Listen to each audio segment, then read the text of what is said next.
Sim, senhoras e senhores, chegou a hora de falar sobre isso daqui. Esse dia foi inacreditável. Brincadeira, vamos falar, obviamente, sobre a jornada 6x1. Vamos lá. Antes de mais nada, muito engraçado, né? Esse ataque completamente coordenado de toda a internet, cobrando só eu. A culpa é minha. Porque, assim, o projeto ele é tão bom que não tem consenso nem entre a esquerda. Nem todos os deputados do PT votaram. Só pra você ter ideia. Não vi eles cobrando absolutamente ninguém de esquerda. Por que será, hein? Porque eles querem criar uma narrativa, querer bater somente na direita e acham que eu vou simplesmente ceder à pressão. Eu não vou. Nós vamos falar a verdade sobre o projeto. Começando pelo bizarro. O projeto é terrivelmente elaborado. Duração do trabalho normal não superior a 8 horas diárias e 36 horas semanais, com jornada de trabalho de 4 dias por semana. Você notou alguma coisa assim diferente aí? Não? Se você não notou nada de errado aí, você não tem direito de falar alguma coisa. Porque é uma conta básica, 8 vezes 4 é 32, não é 36. Até nisso eles erraram. A pessoa que está propondo aí esse projeto é a mesma que apresenta projetos brilhantes. Cotas para trans e travestis no ensino superior. E antes de mais nada, eu não votei contra a escala 6.1, até mesmo porque não tem nem votação em aberto disso. A única coisa que eu fiz foi colocar alguns pontos, eu coloquei levar em consideração sobre o posicionamento do 6.1. E é isso daqui que eu acho que a gente tem que fazer. E o que eu defendo? De fato, um debate real, não simplesmente uma torcida. Porque seria muito fácil eu apresentar um projeto que aumenta o salário mínimo em 10 vezes, reduz a carga horária de 20 horas semanais e pronto, perfeito. E aí quem for contra é contra o trabalhador e pronto. Não é assim que se discute coisas complexas como o trabalho. E sim, o fim da escala 6x1 para o Brasil é algo complexo, que tem que levar diversas questões e considerações, principalmente econômicas e também culturais. E ao longo do vídeo eu vou fazer algumas perguntas para você. E caso você não tenha a resposta, talvez seja porque eu esteja certo. E de fato o assunto é complexo e precisa de debate. Os políticos, por exemplo, eles definem o salário mínimo, o valor deles, correto? Errado. Basicamente eles definem o valor que está ali impresso no papel, mas não o valor dele. Já chegou uma época que no Brasil o salário mínimo era de 4,6 milhões de cruzeiros. Basicamente as pessoas eram milionárias, simbolicamente. Porque o que o pessoal do PSOL está querendo não é simplesmente o fim da escala 6x1. É a proibição da escala 5x2 e a imposição da escala 4x3. Basicamente você trabalha 4 dias e descansa 3. Tomam cuidado com essas medidas populistas, porque daqui a pouco você está fazendo escala 0x0. Trabalhando 0 dias e ganhando também R$0. E daí vamos pensar de forma fria, sem torcida A ou B. Como é que ficam os casos, por exemplo, dos supermercados, restaurantes e hospitais que tem que funcionar 24 horas? Uma escala, por exemplo, 4x3, basicamente ou eles demitem funcionários ou eles aumentam os funcionários. O aumento dos funcionários gera despesa para a empresa, ou seja, ele vai ter que pagar mais. Ele vai ter um custo muito maior. E sabe quem vai pagar essa conta? Exatamente, você. Ou seja, a discussão é só se vai aumentar o desemprego ou a informalidade, porque destruir o sustento do pobre, não tenho dúvidas. Todas essas medidas irresponsáveis geram inflação. E inflação gera aumento de tudo. A notícia de agora, preço de alimentos já sobe mais do que o dobro da inflação esse ano. Ou seja, esses efeitos aqui atacam a todos, mas principalmente as pessoas mais humildes. E o que vai acontecer quando essas consequências virem? Porque elas virão. Uma coisa eu tenho certeza, não vai ser culpa da esquerda. Pode ter certeza. Porque na época da pandemia fez isso aqui, ó. Faça sua parte, fique em casa, economia a gente vê depois. Porque depois desse sloganzinho bonito que preencheu o coração de todo mundo, esse aqui foi o resultado da pandemia. O supermercado subiu 31%, conta de luz 33% e gasolina 44%. E depois, o que aconteceu? A culpa foi de quem? Do Bolsonaro. E aí, se depois de aprovado o fim da escala 6x1, colocado 4x3, sem nenhum tipo de responsabilidade, errando conta matemática no projeto, não tendo a mínima ideia das consequências econômicas, tudo isso que eu falei aqui ia acontecer. Desemprego, inflação. E aí, a culpa é de quem? Aí eles inventam, meu amigo, a culpa é minha. A culpa é Nicolas, que botou a peruca. A culpa é da peruca. Aí depois que você escolher um alvo, é só criar a narrativa. Para isso, umas pitadas de manchetes compradas, efeito peruca. Fome e desemprego se alastra no país. Uma gotinha de páginas de fofoca para poder te queimar. Urgente, peruca de Nicolas destrói famílias e economia no Brasil. Qual a sua opinião? E por fim, uma colher de tiktokers que não sabem de nada te detonando. Sobre o Nicolas Ferreira e a peruca destruidora. Voilá, pronto, você tem uma narrativa criada. E eu preciso relembrar isso aqui para você, porque o Partido dos Trabalhadores, a esquerda que ama o trabalhador, simplesmente se lixou para você, trabalhador, durante a pandemia. Vocês não vão multar, né? Sim, é uma alta inflação. Pelo amor de Deus, não faz isso comigo, a gente vai fechar aqui. Não faz isso, por favor, moça. A senhora é mãe de família. Pelo amor de Deus, tudo que eu tinha eu coloquei aqui. Pelo amor de Deus, o que é isso?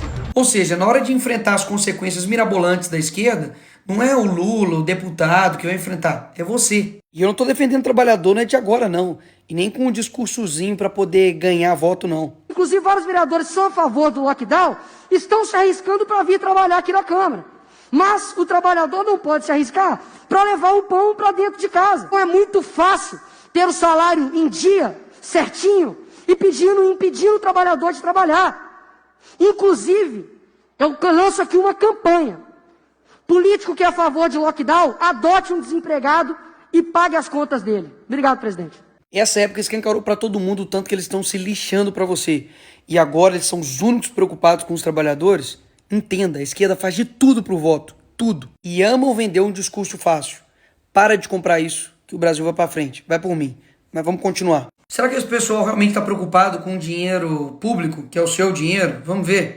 1,5 milhão tá quase de fundo, que é o seu dinheiro, basicamente sendo usado para poder financiar a campanha política. Glauber Braga aí também, ó, que fez desafio para os bolsonaristas, dá só uma olhada também. Quase também 1,5 milhão também, ó, do PSOL, Partido Socialismo e Liberdade. Gasto seu dinheiro da forma que eu quero. E essa galerinha que fala que a gente não trabalha, etc. Fazendo um rápido comparativo aqui entre o Glauber, que apresentou 120 propostas e 0 relatadas, eu tenho 205 e 2 relatadas. Ou seja, eles amam os números, falar de projetos, etc e tal. Tá aí os números. Eu, inclusive, tenho 30 projetos de leis apresentados, que eu vou postar no meu Instagram agora, pode ir lá ver. E não tenho nenhuma falta em plenário. 0. Ou seja, aqui vai um ponto interessante.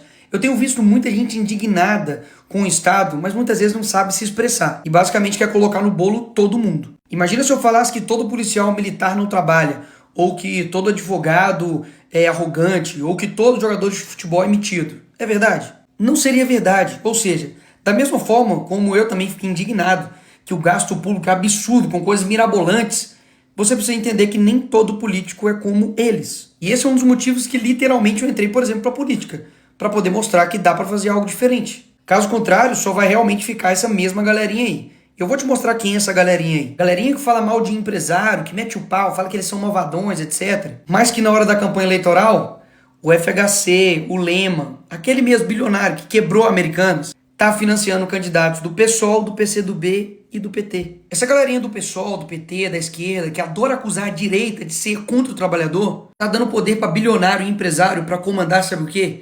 A educação do nosso país. Eu também fico puto com a diferença de salário de um deputado, de um senador, um trabalhador comum do Brasil. Mas concorda que eu não tenho culpa do salário que é de deputado. Agora, onde está toda essa indignação quando, por exemplo, na Lava Jato, o esquema de corrupção aconteceu no governo do PT, que quebrou quase 5 milhões de empregos?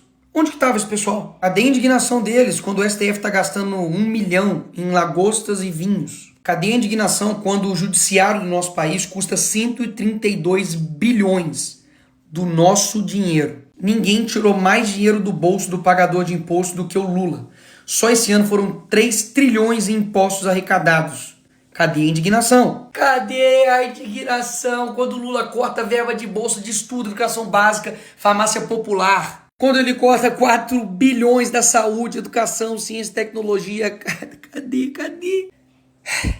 Cadê a indignação quando o Lula colocou 37 ministérios e agora já está com 40? E eu votei contra isso. E o PT, a esquerda inteira, votou a favor disso. Quem sustenta esses ministérios? Adivinha? Você? Todo esse tempo eu tô aqui com o meu papel de deputado federal fiscalizando, cobrando disso.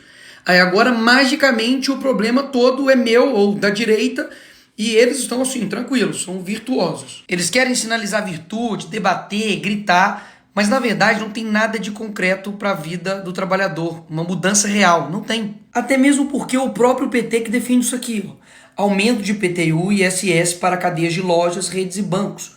Ou seja, é aumento que no fim das contas rebate em você. É a forma tributária aí do Lula que só está encarecendo as coisas. Boulos, que é uma figura aí do pessoal, gastou 80 milhões, é quase esse dinheiro todo, de dinheiro do fundo eleitoral, para poder fazer campanha. O Lula só nos primeiros meses do ano já gastou 170 milhões em cartão corporativo. Tá gastando quase 1 bilhão da sua grana com publicidade em pleno ano eleitoral. Ô, coincidência! Já gastou mais de 3 bilhões só com diárias e passagem viajando ao mundo. Só na África foi 200 mil reais da sua grana para sustentar lá o pai dos pobres.